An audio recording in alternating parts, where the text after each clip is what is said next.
Infopodcast, Sant Cugat.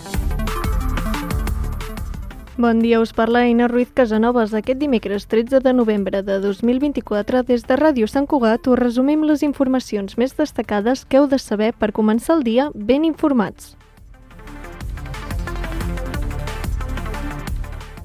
Avui, obrint la pàgina web, trobareu una notícia molt interessant sobre l'atur a Sant Cugat, i és que Sant Cugat torna a encapçalar el rànquing de municipis amb menor taxa d'atur de l'estat espanyol.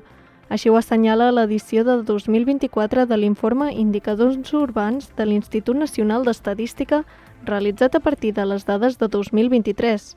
Així, amb una taxa del 5,3% d'atur, Sant Cugat comparteix podi amb Pozuelo d'Alarcón.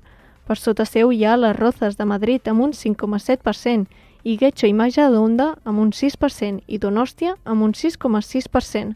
A l'altra banda de la llista trobem Ceuta, la ciutat amb major taxa d'atur de l'Estat, amb un 30,1%. Com a informació complementària, Sant Cugat ja va ocupar el 2017, el 2018 i el 2022 la primera posició al rànquing de municipis amb menor taxa d'atur de l'Estat espanyol.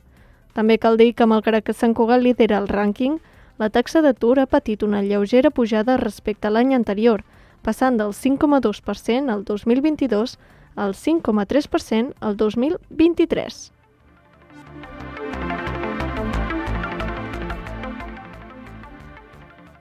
De les altres notícies del municipi, segurament la més destacada és la següent, i és que l'Orquestra Simfònica de Sant Cugat col·labora en el disc de la Marató d'enguany. Ho fan amb la cançó Tot el dia, interpretada per la cantant i actriu Helena Gadel.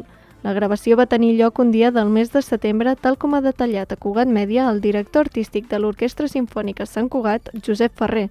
En aquest sentit, Ferrer fa una valoració molt positiva de l'experiència. Per si volíem gravar una cançó del disc.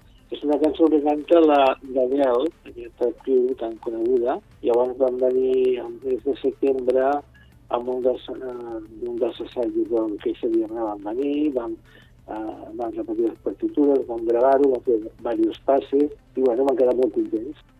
Amb els arranjaments fets pel músic Toni Xuclà, creador també de la música de l'himne de Sant Cugat, la cançó és la número 16 del disc. De fet, la presentació del disc d'enguany, que enguany arriba al seu 20è aniversari, es farà aquest dimecres i comptarà amb la presència de l'Orquestra Simfònica de Sant Cugat. I abans d'acabar us recomanem un acte d'agenda per avui. Aquesta tarda tindrà lloc a les 7 la presentació del llibre El jove Gabriel Ferrater, La llegenda, de Ramon Gomís, a la Biblioteca Central. L'Infopodcast és una producció de Cugat Mèdia en col·laboració amb La Xarxa.